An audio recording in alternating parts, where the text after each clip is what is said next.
My name is Claudia Palt, and I'm a researcher at the Institute for Comparative Survey Research in Vienna. We were the project lead, and we did all the project management.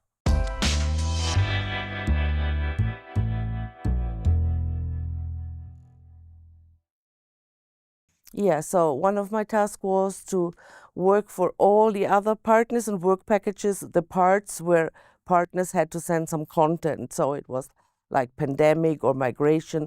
So each partner had to prepare, and the work package lead put together made the analysis. So this was one point.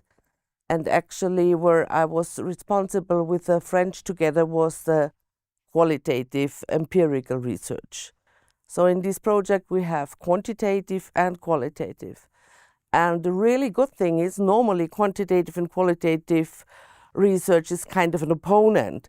So what really was great there, that we all, we were working together. It was the whole picture, it was asked. And we coordinated the empirical research and the qualitative, and it was really huge. It needs a lot of preparation.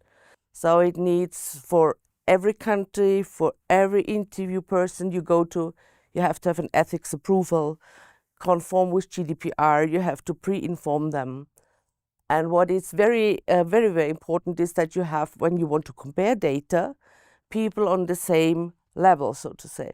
So you can't choose by positions. So we defined the levels: local, regional, national, European Union, and maybe to have a mayor inside or a representative from European Commission.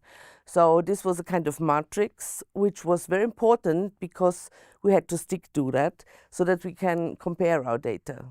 And actually, to give you an impression, we did about 320 in-person, face-to-face interviews, lasting between the shortest 30 minutes up to 120 minutes, with the politicians, policymakers, and CSOs.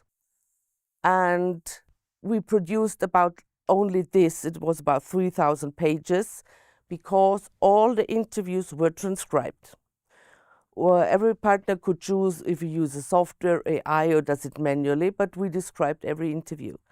And then we translated the interview so that all partners can have a look at it and analyze the data. We did about 30,000 interviews in 24 countries, so online. So this is really a huge amount of data, which then will be the quantitative stored at Harvard database.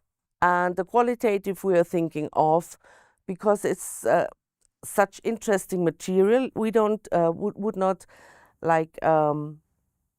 publish the analysis, but just the raw data, which means in empirical qualitative research, the interviews. At first, we invited all teams, and we're setting up a qualitative group. So who wants to join?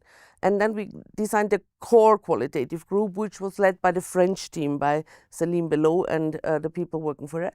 And so we then were a core qualitative group.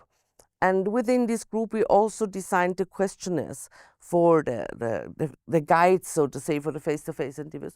And it was built like a mirror study.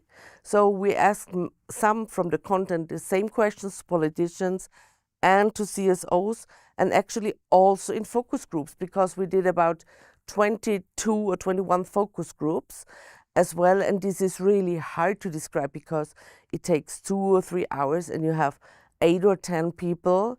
So the effort for describing in focus group is really hard.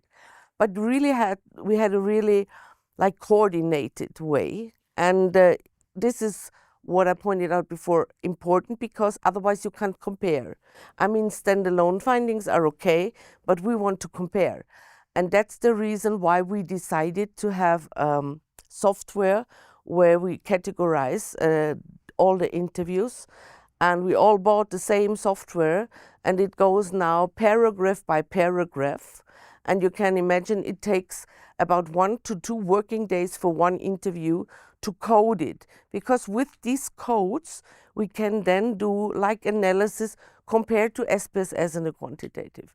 So the planning is the whole thing. I did 40 interviews in Austria, 20 with politicians and policymakers, and rest with CSOs. And I would like to take the opportunity to express my gratitude, because it's not, they gave us their time, they gave us their insights, they invited us to share a bit of their life in their institutions.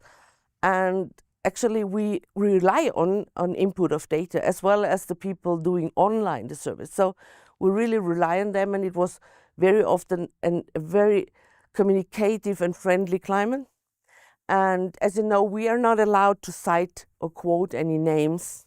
Sometimes politicians were really sad about it, because they said, you can cite me, you can put a quote inside, but actually we couldn't. So, but as a kind of thank you, maybe they are watching this, we will write to them and they have get a summary. But just to say thank you is, I think, for doing maybe other projects as well, a good position.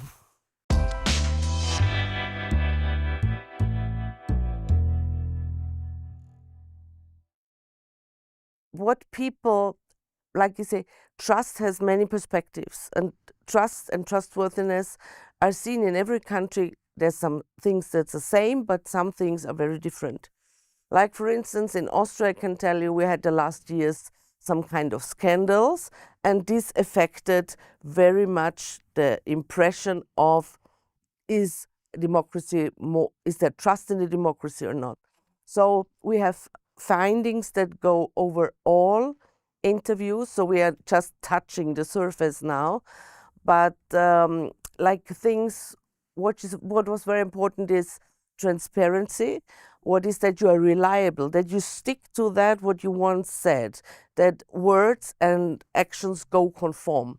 So this is for many people very important.